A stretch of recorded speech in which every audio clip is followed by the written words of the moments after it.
प्रियो, परमेश्वर ने हमें सामर्थ की आत्मा दी है।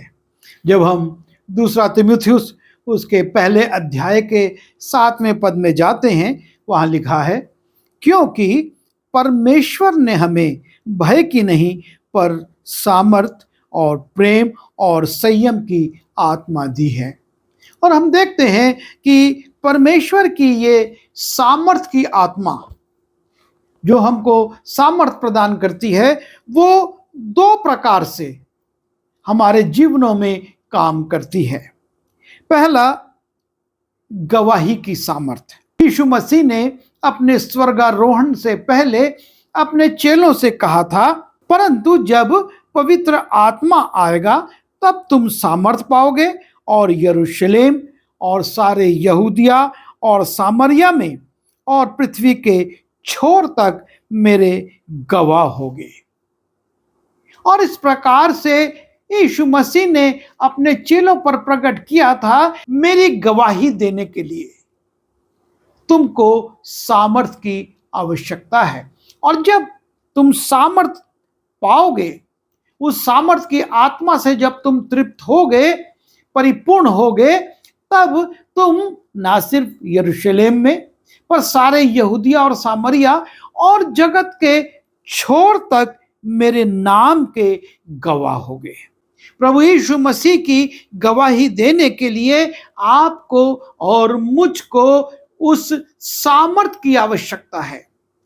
और जब हम सामर्थ के साथ गवाही देते हैं तो बड़ा काम होता है। हम पिंतेकुस्त के दिन पतरस के जीवन में और चेलों के जीवन में देखते हैं, जब पवित्र आत्मा उन पर आता है और उसके बाद जब वो गवाही देते हैं, तो लिखा है कि उस गवाही से सुनने वालों के हृदय छिद गए और वे पतरस और शेष प्रेरितों से पूछने लगे कि हे भाइयों, हम क्या करें? पतरस ने जो गवाही दी थी, जो प्रचार उसने यरूशलेम के उस चौक में किया था, वो इतना प्रभावकारी था, इतना सामर्थी था कि लोगों के हृदय छिद गए और वो चेलों के पास आकर पूछने लगे कि हे भाइयों, हम क्या करें? जब हम प्रेरितों का काम उसके दूसरे अध्याय के 31वें और 32वें पद में जाते हैं, वहां पर जो संदेश पतरस ने दिया था उसका एक अंश है, उसने होनहार को पहले ही से देखकर मसीह के जी उठने के विषय में भविष्यवाणी की कि ना तो उसका प्राण अधोलोक में छोड़ा गया और ना उसकी देह सड़ने पाई। इसी यीशु को परमेश्वर ने जिलाया, जिसके हम सब गवाह हैं। वो यीशु मसीह के जी उठने की गवाही दे रहा है कि पहले से यह भविष्यवाणी हो चुकी थी। अकस्मात यह घटना नहीं घटी कि यीशु मसीह जी उठा है, यह हल्ला मचा दिया जाए, यह शोर मचाया जाए, पर इसकी पहले से भविष्यवाणी की गई थी। और जब इस बात का प्रचार, इस बात की साक्षी पतरस देता है कि हम सब गवाह हैं, तब लिखा है, उसने बहुत और बातों से भी गवाही दे देकर समझाया कि अपने आप को इस टेढ़ी जाति से बचाओ। सो जिन्होंने उसका वचन ग्रहण किया, उन्होंने बपतिस्मा लिया और उसी दिन 3000 मनुष्यों के लगभग उनमें मिल गए। यह है सामर्थ के साथ दी गई साक्षी का प्रभाव कि जब पतरस ने बड़ी सामर्थ से भरकर यह साक्षी दी और कहा, मैं इन बातों का गवाह हूं, और लोगों के हृदय छिद गए और लोगों ने बपतिस्मा लिया और लगभग 3000 लोग उसी दिन कलीसिया में जुड़ गए। यूहन्ना की गवाही को भी हम देखते हैं, जब हम पहला यूहन्ना उसके पहले अध्याय के पहले दूसरे पद में जाते हैं कि वो किस प्रकार से गवाही देता है उस जीवन के वचन के विषय में जो आदि से था, जिसे हमने सुना और जिसे अपनी आंखों से देखा, वरन जिसे हमने ध्यान से देखा और हाथों से छुआ। ये जीवन प्रकट हुआ और हमने उसे देखा और उसकी गवाही देते हैं। वो कहता है कि हम उसकी गवाही देखते हैं जिसको हमने देखा, जिसको कानों से सुना, जिसको आंखों से देखा और जिसको हाथों से छुआ। और तब सामर्थ्य से भरी हुई ये गवाही बहुतों के जीवन के परिवर्तन का कारण हो जाती है। हम जब साक्षी देते हैं, जब हम गवाही देते हैं और उसमें पवित्र आत्मा की सामर्थ होती है, तो वो गवाही प्रभावकारी बन जाती है। बहुत से लोगों को वो प्रभु के पास ले आती है। संसार परमेश्वर के लोगों को सामर्थ से भरी हुई गवाही देने से रोकता है। जब हम प्रेरितों काम उसके 4 अध्याय के 18वें और 19वें पद में जाते हैं और वहां पर लिखा है, तब उन्हें बुलाया और चितौनी देकर कहा कि यीशु के नाम से कुछ ना बोलना और ना सिखाना। परंतु पतरस और यूहन्ना ने उनको उत्तर दिया कि तुम ही न्याय करो कि क्या ये परमेश्वर के निकट भला है कि हम परमेश्वर की बात से बढ़कर तुम्हारी बात माने, क्योंकि यह तो हमसे हो नहीं सकता कि जो हमने देखा और सुना है वो ना कहें। अर्थात जो हमने देखा, जो सुना, उसकी तो गवाही हम देंगे। संसार रोक रहा है, चेलों को बुलाकर कहता है, चितौनी देता है और कहता है कि यीशु के नाम से कुछ भी ना बोलना और ना सिखाना, क्योंकि संसार नहीं चाहता है कि यीशु के नाम से गवाही दी जाए। और तब हम देखते हैं प्रेरित उसके 5वें अध्याय के 40वें पद में, और वहां पर लिखा है, तब उन्होंने उसकी बात मान ली और प्रेरितों को बुलाकर पिटवाया और ये आज्ञा देकर छोड़ दिया कि यीशु के नाम से फिर बातें ना करना। फिर से जब चेले गवाही देने लगे, बताने लगे, यीशु मसीह के विषय में साक्षी दे रहे हैं, उनको बुलाया गया, उनको पिटवाया गया और उनको हिदायत दी गई, आज्ञा दी कि यीशु के नाम से कुछ ना कहना, यीशु के नाम से गवाही मत देना। ना सिर्फ संसार गवाही देने से रोकता है, लेकिन वो गवाही देने से दंडित भी करता है। यहां पर चेले सिर्फ रोके ही नहीं गए, लेकिन लिखा है कि वो पिटवाए भी गए, उन पर दंड भी आया। और जब हम प्रकाशित वाक्य उसके पहले अध्याय के 9वें पद में जाते हैं और वहां पर हम यूहन्ना के विषय में देखते हैं, यूहन्ना जो कि यीशु मसीह का सबसे प्रिय चेला था और यीशु मसीह की नाम की गवाही देने के कारण वो लिखता है, मैं यूहन्ना जो तुम्हारा भाई और यीशु के क्लेश और राज्य और धीरज में तुम्हारा सहभागी हूं, परमेश्वर के वचन और यीशु की गवाही के कारण पटमुस नाम टापू में था। यीशु की गवाही देने के कारण यूहन्ना को निर्वासित कर दिया जाता है। उसको पटमुस नाम टापू पर एकांतवास में डाल दिया जाता है कि वो वहां पर मर खप जाए। कारण सिर्फ लिखता है वो कि परमेश्वर के वचन और यीशु की गवाही के कारण, यीशु की गवाही देने के कारण वो पटमुस टापू पर भेज दिया जाता है। और जब हम प्रकाशित वाक्य उसके 6वें अध्याय के 9वें पद को देखते हैं और वहां पर एक झुंड का वर्णन है और लिखा है, और जब उसने 5वीं मुहर खोली तो मैंने वेदी के नीचे उनके प्राणों को देखा जो परमेश्वर के वचन के कारण और उस गवाही के कारण, परमेश्वर के वचन और उस गवाही के कारण जो उन्होंने दी थी, वध किए गए थे। ना सिर्फ रोके गए, ना सिर्फ पीटे गए और ना सिर्फ निर्वासित कर दिए गए, लेकिन उनका वध भी कर दिया गया। क्यों?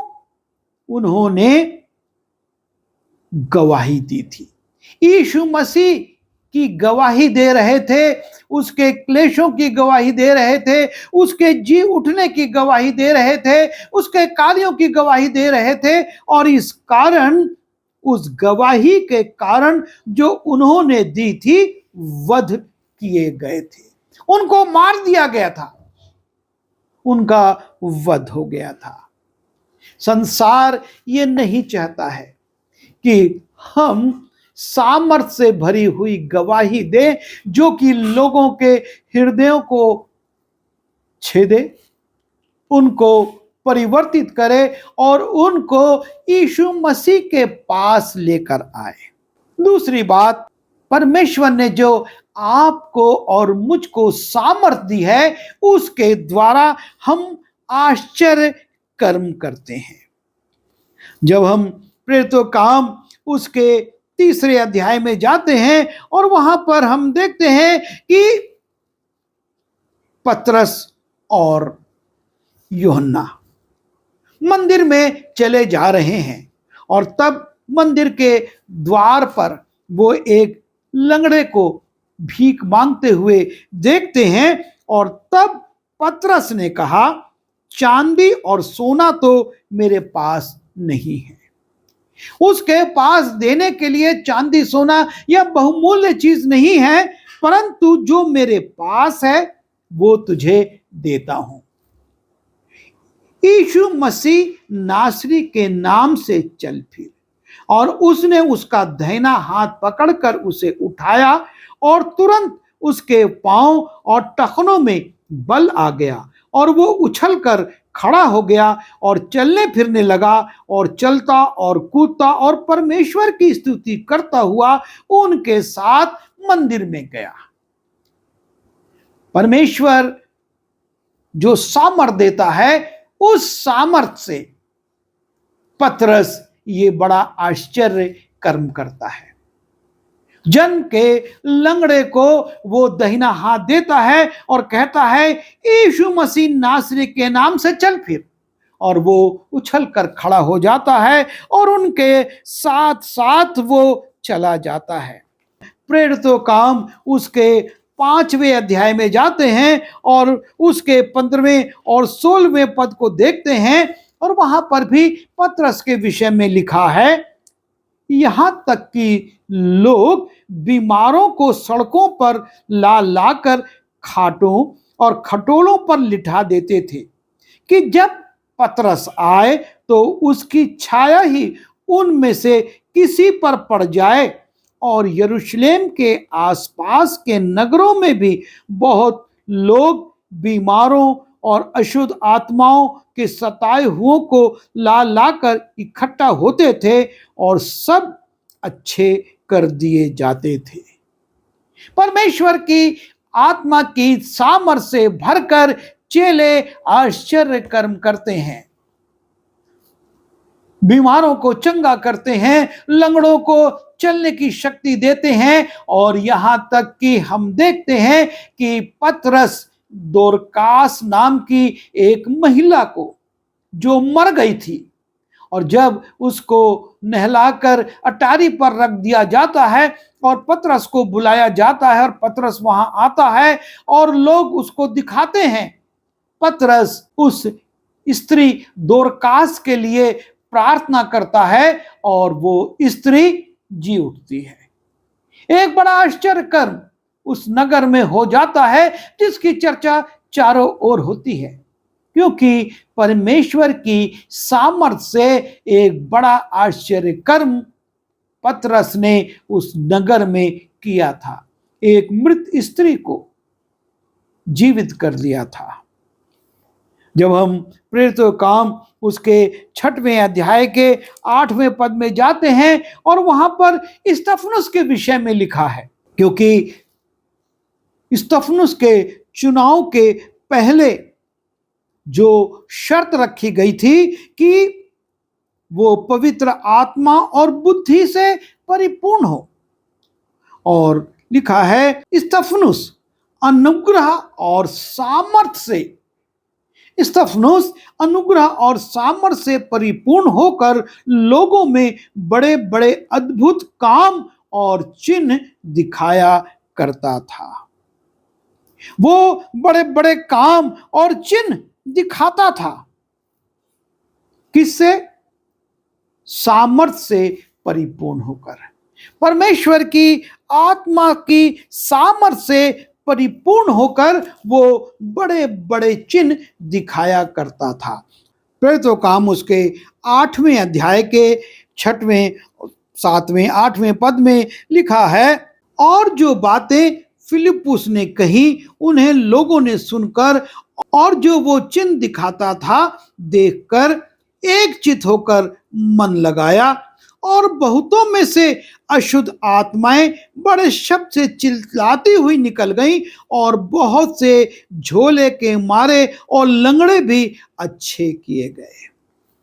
फिलिप्पुस जो कलीसिया का एक अगुवा था, सामर्थ से भरकर परमेश्वर की सामर्थ में होकर बड़े बड़े चिन्ह दिखाता था, और लोग एक मन होकर उन पर मन लगाते थे, चित्त लगाते थे। और इस प्रकार से न सिर्फ पतरस, न सिर्फ फिलिप्पुस और न सिर्फ स्तिफनुस, लेकिन परमेश्वर के तमाम लोग जिन्होंने सामर्थ पाई थी, परमेश्वर की महिमा आश्चर्य कर्म सामर्थ के कामों से करते हैं। और ये सामर्थ हमारे अंदर ना सिर्फ गवाही देने की शक्ति देती है, लेकिन ये हमसे सामर्थ के काम भी करवाती है। और उसका उद्देश्य केवल एक है कि प्रभु यीशु मसीह की महिमा हो, लोग प्रभु यीशु मसीह को ग्रहण करें और कलीसिया में मिलाए जाएं। आज हमारे जीवनों में जिस बात की आवश्यकता है और वो है परमेश्वर की आत्मा की सामर्थ की, ताकि उस सामर्थ से भरकर हमारे प्रचार हो, हम गवाही दें और प्रभु के काम करके लोगों को प्रभु के पास लाएं। क्योंकि प्रभु यीशु मसीह ने आपको और मुझको यही कहा कि जब तुम सामर्थ पाओगे तब तुम पहले यरूशलेम में, अर्थात पहले हम अपने परिवार में, अपने लोगों में, अपने मोहल्ले के वासियों में, नगर में, और फिर अपने देश और जगत के छोर तक यीशु मसीह की गवाही देंगे। प्रश्न है कि क्या हम सामर्थ से भरे गए हैं या नहीं। यदि सामर्थ से भरे गए हैं तो हमारी गवाही बहुतों के हृदय को छेदेगी और बहुत से बड़े बड़े सामर्थ के काम होंगे जो लोगों को यीशु मसीह के पास लेकर आएंगे। प्रभु हमारी सहायता करे कि हम उसकी सामर्थ में होकर काम करें और उसकी गवाही दें और आश्चर्य कर्म के द्वारा लोगों की समस्याओं का निवारण करें। आइए प्रार्थना करें। प्रभु जी, हम आपके चरणों पर आते हैं, धन्यवाद देते हैं कि आपने हमको अपनी आत्मा की सामर्थ दी है। अनुग्रह कीजिए कि हम इस सामर्थ्य से भरकर आपकी गवाही दें, आश्चर्य कर्म करें और बहुत से लोगों को आपके खत्ते में लाने वाले, आपके खजाने में जमा करने वाले और आपके चरणों पर उपस्थित करने वाले हो सकें। विनती यीशु के नाम से मांगता हूँ, आमीन।